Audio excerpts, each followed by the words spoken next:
கள்ளர் சீரமைப்புத்துறை ஆதிதிராவிட நலத்துறையின் கீழ் இயங்கும் பள்ளிகளை அரசு பள்ளிகளுடன் இணைக்க ஓய்வு பெற்ற நிதியரசர் சந்துரு தாக்கல் செய்த அறிக்கையை ரத்து செய்ய வலியுறுத்தி உசிலம்பட்டியில் ஃபார்வர்ட் பிளாக் கட்சியினர் ஒன்றிணைந்து அறிக்கையின் நகல் எதிர்ப்பு போராட்டத்தில் ஈடுபட்டனர்.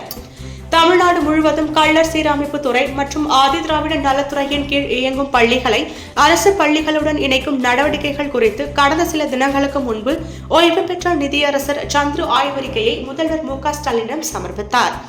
இந்நிலையில் இன்று மதுரை மாவட்டம் உசிலம்பட்டி தேவர் சிலை முன்பு கள்ளர் மற்றும் ஆதிதிராவிட பள்ளிகளை அரசு பள்ளிகளுடன் இணைக்கும் சந்துருவின் அறிக்கைக்கு எதிராகவும் அறிக்கையை ரத்து செய்ய வலியுறுத்தியும் அகில இந்திய ஃபார்வர்ட் பிளாக், பாரதிய ஃபார்வர்ட் பிளாக், தென்னிந்திய ஃபார்வர்ட் பிளாக், தமிழ் தேசிய ஃபார்வர்ட் பிளாக், நேதாஜி சேனை, மருது சேனை, அனைத்து கள்ளர் கூட்டமைப்பு உள்ளிட்ட பல்வேறு ஃபார்வர்ட் பிளாக் அமைப்பினர் ஒன்றிணைந்து சந்துருவின் நகல் எதிர்ப்பு போராட்டத்தில் ஈடுபட்டனர்.